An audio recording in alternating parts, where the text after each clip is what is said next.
Hey there, with CJ, and he's gonna talk to us about the Esports program in Campbellsville University. Hey CJ, how's it going?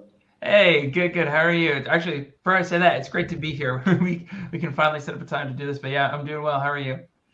Good, good. Well, we're previously talking about your program and stuff, but I want like the those international students and those parents, if they're watching, to get more in depth in your Esports program, so they know like all the information before making a decision. So, Mhm. like, first of all, when was the program established, Yeah, and why was it established in Campbellsville University?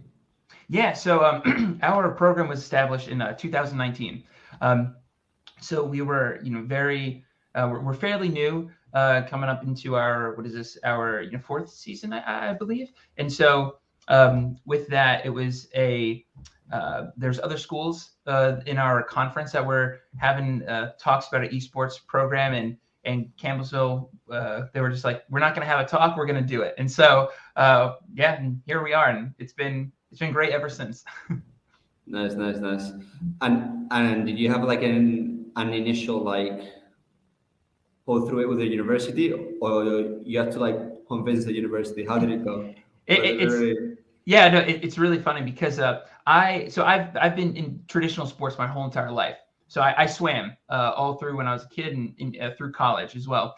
And it was we were away on a swim meet. It was like a mid-season swim meet, and the athletic director was there, and I heard him talking about esports, and like, oh hey, maybe Campbellsville wants to do something like that. And so I just jumped in there because obviously I'm a gamer, right? I'm a kid, I'm a guy. I was back then, and so I was just like, hey, if you have any questions about like wanting to set up a program or anything like that, please feel free to ask, because I kept up with the LCS, especially Smash scene as well, and I just think that it's just a cool outlet to be competitive in. And so Mhm. throughout that year, they started asking me questions. I started helping them, and the AD was like, CJ, I think you should apply. And so I applied, and here we are.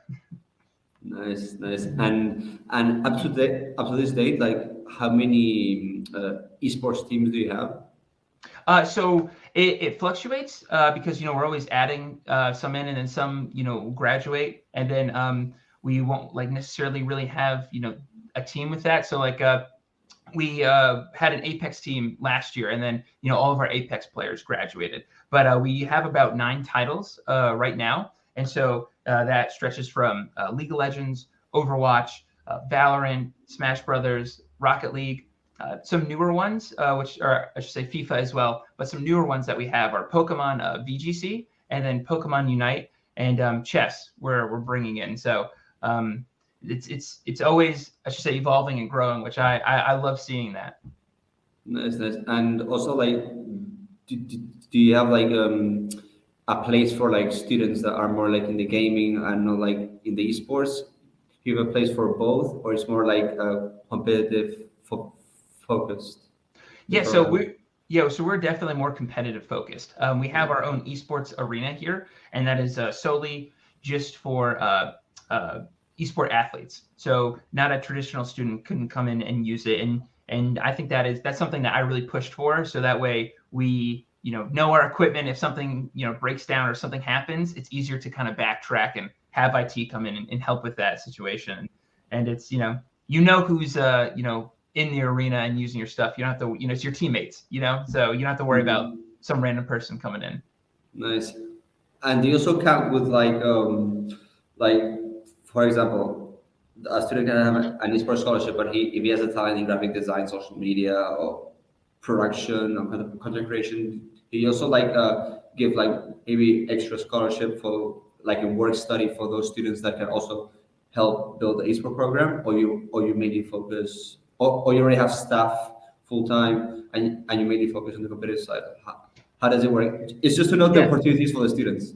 yeah, no, absolutely. So something that's really cool that the university works with us is that I personally have a work study that works with me, helps me with the streams, also helps me just like around the arena too. If something needs to be downloaded, because we have 14 setups here, and so that's a lot sometimes to download everything. So I go, okay, go ahead and do that, and just keep it clean.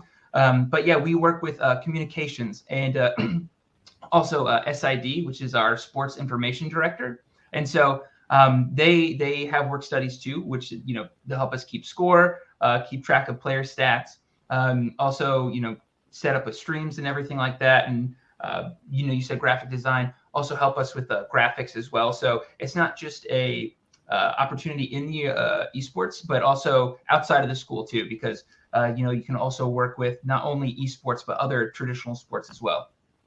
No, that's great. That's great. And for like students to picture this, how would be their day to day, like both in their class schedule, their practice schedule, competitive Yeah. schedule? But let's go step by step. Yeah, absolutely. Yeah. So one thing is, me coming from a swimming background, we had practice at like 5:30 a.m. I told my players, we will never have an early morning practice. We'll never do that. We're gamers anyway. But yeah, so from a normal day to day, it would be they would have class and they can schedule their own classes. The earliest class would be at 8 a.m. And then there are some night classes, but roughly, at least on the team, their classes end around 3 o'clock. And it's not 8 to 3. It's mostly, they'll have 2 classes maybe on Monday, and then like 2 classes on Tuesday, Thursday. And so that might be from like 10 to 11, and then maybe from 1 to 2. And so there's, time for lunch in there, and that would be their time to kind of have, well, not kind of, but have their classwork time and their school time. And then we usually start practice in the arena, just depending on what everyone's class schedule is. But we could start from like 4 o'clock, and then we'll go until like 9. And of course, that's not everybody. It's not like the Smash kids will come in at 4 and they'll go away to 9. It's just that's when we start our practice. Nice, nice. And also, like on the competition, apart from like online competitions with our unis, do you also go to LAN events? Do you also take your students to LAN events to live like the in-person experience? Yes, yeah. And I think that's something I really push for, because I think that is such a unique experience to have. And not a lot of other collegiate schools in our area do that. But we just went to St. Louis, which is about a 5-hour drive from us. We're located in Kentucky. And so that is just, I think, a cool atmosphere to have, where people, you can see your competitor. They're not just a person on a screen. And, you're with your teammates, really in that environment, and you feel that energy from the crowd watching you and cheering you on. And, also you see on the stream as well. And so, yeah, we do have travel events. And what we're looking to do is that we will travel at least twice a semester. So that could be around like 4 times a year. We're looking to different leagues to be a part of that do have traveling, that are at a high competitive level, and that with that high competitive level, we'll be in person, because I think that also shows you how to you grow your character too, not only in the competitive scene, but also when you in the work environment, how to keep your cool under pressure and everything. That's great. That's great. Also, like for the parents, more like for the in the academic side, say like a student may be struggling, or like how do you guide them and help them like also be achieve their academic excellence? Like in the esports program, how do the staff help them? Yeah, no, of course. The main goal when you go to college is to walk out with a degree in your hand. And one of the things that I say in our at beginning of the year meeting is when all the teams come together, I have an open door policy. If anything is wrong, if it's in your academic life or just personal life, come talk to me and I'll help you find an outlet for that. And one of those things are, if you feel like you're ever struggling in a class, because I can't be there, after every test you have. So I don't know that information until midterms come. And, by then I don't want it to be too late. But if you ever feel like you're struggling at all, I want you to come to me, because then we can find those outlets for you to get better in that class. We have free tutoring here at Campbellsville. And so one of the things that we'll have is, one of my students this year, or a student player, I should say, came to me this year and, was struggling in a class. And so I was able to help him plug him into the right channels so that he could have tutoring and obviously graduate from that class. And so that's something that, I want to have that personal connection with the players to help them succeed. Nice, nice. And how's the connection between professors and the program. For example, you have a tournament, or you have to go to a LAN event, and you may have to miss a presentation or something, an exam. Do the professors like understand? I'm like, okay, when you come back, like, are they flexible with students? Because sometimes I remember, like, when I was in uni in the States, there were some professors that were pretty flexible, and some were like, like very strict. Yeah, So yeah. how is that? How are teachers in Campbellsville? Are they like understandable of like athletes, and sometimes they have to travel? Are they flexible with their assignments? Yeah, so we're a smaller school, and something that I really enjoy about being a part of a smaller school is that you have not only personal connections with the students, the players, but also the teachers have that personal connection with the students. So and I also have that connection too with them. So if we ever have like an event coming up, um, I'll let the teachers know, hey, A, B, and C, they will not be able to attend class because they part of the esports team, and we're having this event coming up. I also highly encourage my players to tell them the first day of class, hey, teacher, I just want to let you know that I'm a part of the esports team. There might be some days where I won't be here, but when I'm not here, I'm going to tell you in advance, and I'm going to ask for a day I can redo that assignment. And one of the things that I know I really value, and that also teachers value too, is if you come to stuff with a plan, right? If you come to them with a not just last minute, hey, I won't be here tomorrow, but in an advanced, respectable, respecting their time and what they have to teach you, and then that will also show in return. And so far, it's been pretty well. Nice, nice. Well, that's an alleviation for students, especially for Yes, students. yes, yes. And so for the students to know, what would be like your, like, one thing is the requirements to get into Campbellsville, but what are your academic requirements to go to for that your players have to maintain? What the GPA? Yeah, so it's a little bit different depending on what title we're playing for. So for like League of Legends, for example, that would be like a 2.0 average to hold that. But collectively as a whole, it is a 2.0. So with that, it is kind of like traditional sports. They took that from traditional sports. So for you to be able to play and practice, it's just a 2.0 that you have to obtain, and that is about the average. Not average about the school, but average nationwide, I should say. Mm-hmm. Nice, nice, nice. Oh, and I know that Campbellsville can also like be sometimes like I mean, has a good education system, and is like high quality, because I had friends that went there. You know that funny story. I went to St. Catherine College, and then it closed, and then I transferred to Belhaven University. So I was in Oh, Kentucky. really? I've been in There you Kentucky go. 2 years. Yeah, there you go. Yeah, That's so so funny. like I went to Campbellsville like 4 times, and Okay, yeah, yeah. everything amazing, amazing. So yeah, That's I'm, awesome. I'm one of those St. Catherine students. Yeah. Also, like, what are the academic, sorry, the esports requirements, like, you're like a JVT and a varsity team. What what are your standards, like the level? Also, what are the soft skills you're looking for players? Like when you have the meeting, like when you look at his profile or her profile, you're like, okay, I'm interested in this student. Let's have a meeting. But like in the meeting, what are you looking for? Yeah. Because that is, I can make the difference, because he can be the best player, but if he doesn't have, if you don't think he's gonna fit in the esports program because of the other teammates, like, Yeah, no, absolutely. One of the highest things we look for is coachability.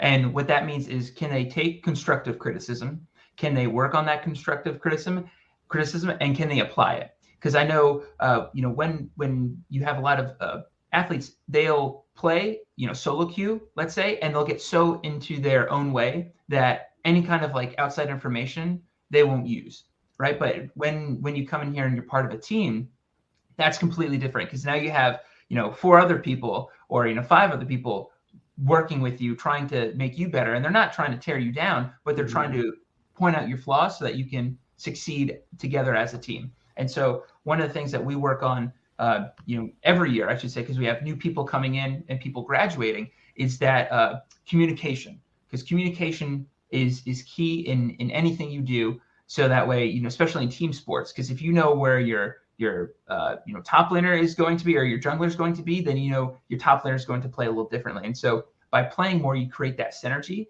And when you create that synergy, you create that better team and that better cohesion with everybody. So that's one of the top thing we look for is that coachability and wanting to listen and apply. Nice, great. And once they're in the esports program, like what do you expect students to be like responsible for, like both in their academic and esports? What are your standards? So the students that go to Campbellsville to esports program, like know what to expect and what standards you need to keep up in order to be in the esports program. Yes. Yeah. So one thing is that, again, like I said, with communication, I expect them to have, good communication, especially their freshman year. That might be a little different, but by their sophomore year, they'll have learned that, right? Hopefully they'll have learned that. With the academic side, we need to be eligible. So one of the things is that, we'll have a 2.0 GPA. And if they ever have any trouble, like we talked before, come see me, and then we'll figure out a pathway for you to succeed. With the esports side of things, we hold a with our practices, they'll sometimes range usually around 2 hours, and that is like an in-depth team practice. And within that time frame, when I have my players come in, I treat this as a semi-professional environment, right? So one of the things is that I want to hold us to accountable to a little bit higher standard. So we'll respect one another when we come in. We'll also we won't use any foul language, because I think that a lot of the players that's their way to express themselves with that. But I feel like they can find different avenues to express themselves. And when we come in here, that taking this as a professional environment, that will help them succeed further down the road, not just in esports, but in life and in general as well. Very great. And also, like as you were mentioning about the esports program, like for those students interested like more in the technology part, like what are like the hardware that the esports program has? What do you offer students? Because that's something that they always like ask us, like how is an esports program? What technology does it have? This practice schedule we already covered it. Are they flexible? Like also they always ask us about the hardware in the esports program, what they need to bring, what the program already has. Can you talk a bit more in depth about that? Yeah, no, of course. So we have all Alienware computers and monitors here. So we're an Alienware school, and that is what we'll use. So we have just a Core i5s and 1080. So that's kind of like the esports standard. And so when we do travel, that is usually what they'll have. So when we practice on standard, we'll perform on standard. And so I rather us practice on something that is kind of nationwide standard. That way we'll already have the feeling to it, if that makes sense, a little bit. We also have, speaking of standard, 24-inch monitors. They're 144 hertz. So everything, standardized with that. And as, to bringing stuff, we have, mice, keyboard, headset as well. The headset I'm wearing is the headset that every student, a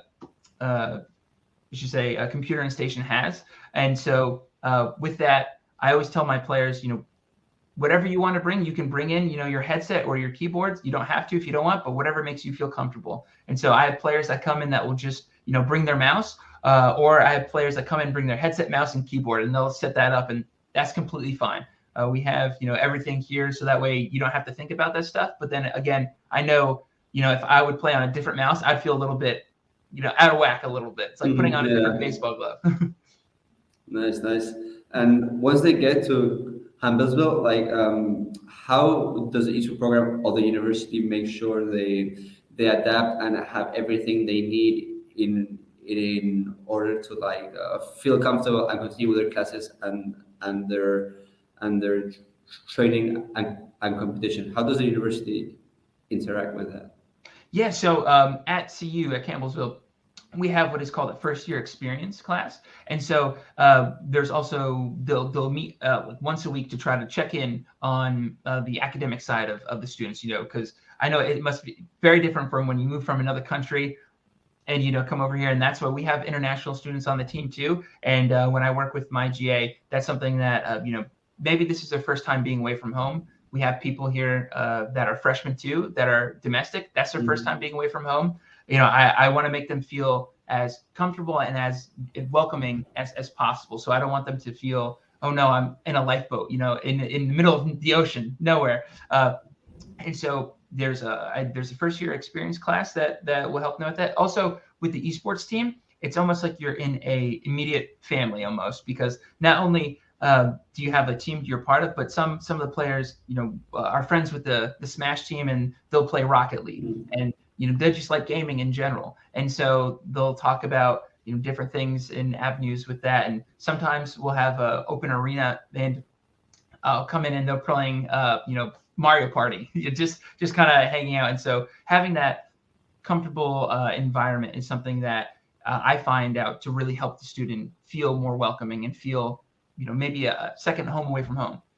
Nice. And also, like, for example, when the student first comes to see you in the dorms, like, do they usually share them maybe with someone from the esports program that has a similar class schedule? Do you take that into consideration? Yeah. So when we have a new player new student come in, what I tell them is, hey, do you want to have an esport roommate? Because that is something that I highly prioritize, because I think that'd just be, a little bit better than if you have, somebody that's, on the football team, just different schedules, and, maybe they're getting up early and, you're just going to bed, type thing, or class is just, a little bit different in that way. And so that is something I say, hey, if you want to have a esport roommate, let me know, and we'll try to, make that happen and make that work out. So that way you guys can have that, same schedule of, hey, we're going to practice at this time. That means we can get dinner at this time. And so that way it's just a little bit easier for you to, transition.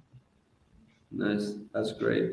Well, I think you covered every question I had, and the student makes the student make to us. So tell me, where can we find the esports program in CU on social media, and you also on social media? Yeah, So yeah, of course. the students can, Yeah. So that's something that we're going to work on this year, is to really push out our social media. Is usually it was just on me. Now we're going to have it on somebody else. So that takes the weight off my shoulders. But it's a CU, or esports _ CU. It should be, and that will be on Twitter and Instagram, and then also on Twitch as well. It's just esports _ CU, and that should be where you should find us all. Well, CJ, thanks a lot for your time and the value you brought to us, and also for the students listening to this. Of course, yeah. Well, see you in the next time. Yeah, see you next time.